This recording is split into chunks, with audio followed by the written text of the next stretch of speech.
D'après ce que j'ai pu voir, c'est une ancienne université de géologie. Il avait l'air d'avoir de la géographie et de la géologie. Bon, ce bâtiment, je savais que c'était une ancienne fac, quoi, à la base, de géographie, justement. Il était loin et surtout à la fin, le parking était devenu pratiquement impossible. Quand il a été question du déménagement, quelques années avant, moi personnellement j'étais plutôt pour parce que les bâtiments avaient vieilli et n'étaient plus, disons, dans les normes de ce qui se faisait à cette époque. Il y avait quand même des manières de travailler qu'on aurait eu envie d'avoir et qui n'était pas possible d'avoir parce qu'il n'y avait pas suffisamment de salles.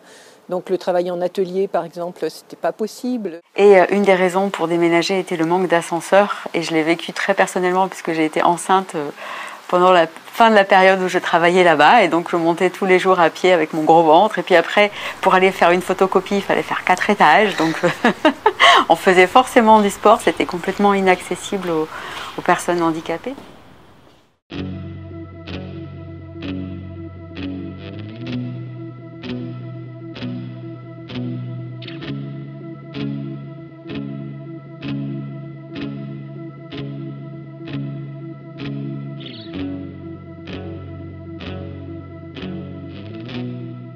J'y retourne quelquefois quand je monte à pied à la Bastille. Et évidemment, ça fait un peu mal au cœur parce que c'est complètement squatté. Mais bon, c'est comme ça. Hein. Mais c'est un vrai gâchis parce que il en reste quasiment plus rien. Il n'y a plus que les murs et les ouvertures. Mais... Je cours à la Bastille, donc je passe devant très souvent. Et selon les itinéraires, j'essaye d'éviter un peu parce que c'est quand même assez déprimant. Comme il ne s'est rien passé et que le bâtiment a été désossé au fur et à mesure, puis cassé, puis détruit, puis tagué, voilà, c'est quand même c'est très triste de passer devant, quoi. Ça fend le cœur de se dire qu'on a été heureux là-dedans et que c'est un bâtiment dont on n'a pas su faire grand-chose.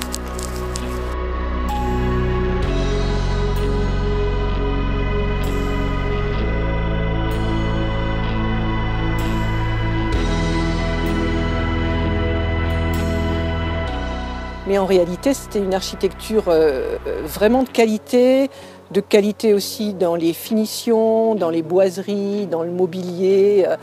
C'était entièrement intégré, tout était conçu de façon intégrée, depuis le porte-manteau jusqu'à la rampe d'escalier, aux encadrements de fenêtres.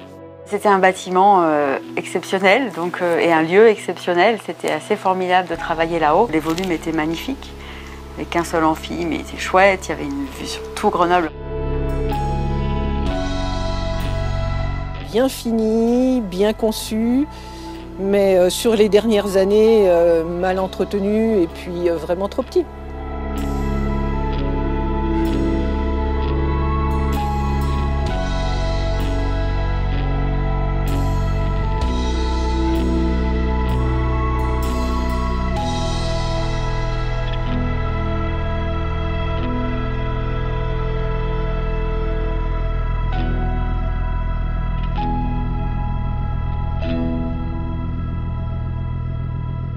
Ce qu'il y avait d'absolument extraordinaire, c'était la terrasse, qui était sur le toit et avec une cafette en fait sur le toit dans l'IGA. Alors on allait boire des coups. C'était une cafette en libre accès, hein, mais on pouvait juste aller se faire un café avec la vue sur tout Grenoble. C'était un très beau site. Hein. Quand on recevait des collègues de l'étranger, ils étaient admiratifs. On les faisait monter sur la terrasse du Rabot, de l'IGA, et puis on voyait les Alpes, les Préalpes, Beldonne, etc. Et puis même sur le plan de l'urbanisme, on voyait toutes les étapes de l'agrandissement de Grenoble. C'était peut-être aussi une autre époque, il n'y avait pas les mêmes problèmes de sécurité, on faisait des fêtes, enfin voilà, on a dansé là-haut.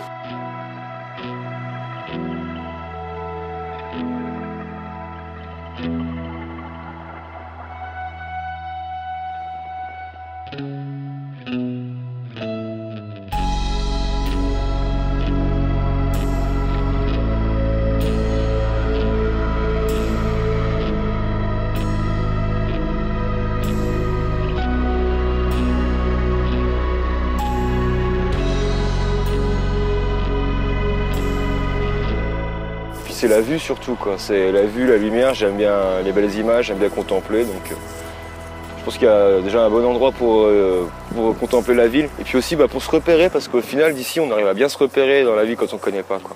Je pense que les gens viennent avant tout pour la même chose, pour le paysage.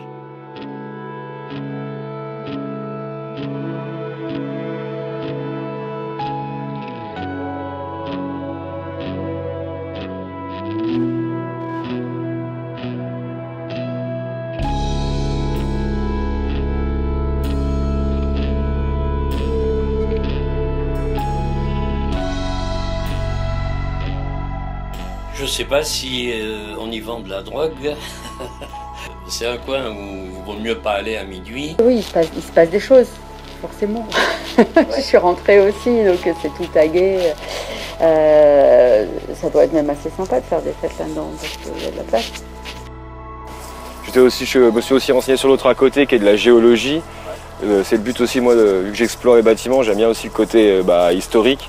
C'est vrai qu'ici, je me suis aussi dit que putain, il devait être sacrément bien les étudiants. J'ai vu qu'il y avait eu des salles de DJ en bas.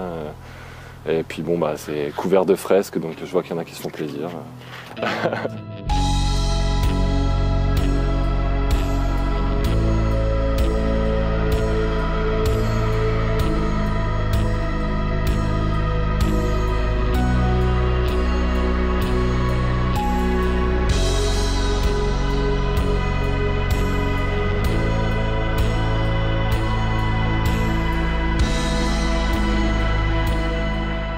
J'y viens à peu près 2-3 fois par semaine. J'aime bien voir pour voir la différence des graffitis sur les murs.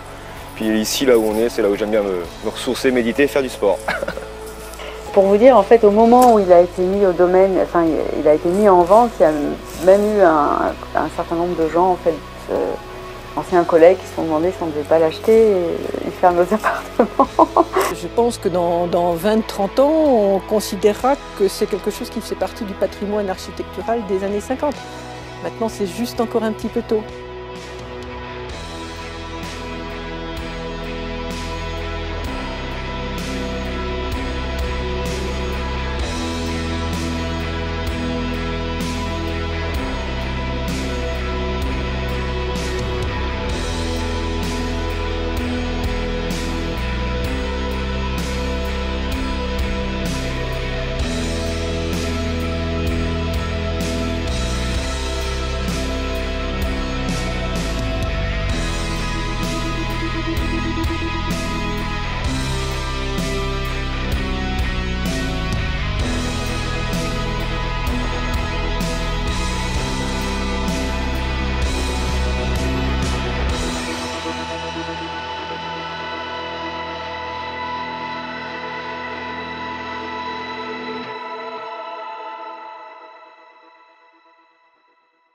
On est, si tu rappuies une fois dessus, juste pour voir. Tu vois, ça continue. Non, c'est un nouveau là. Ah ouais, c'est un nouveau? Ouais, 6, 7. Ah ouais, ok.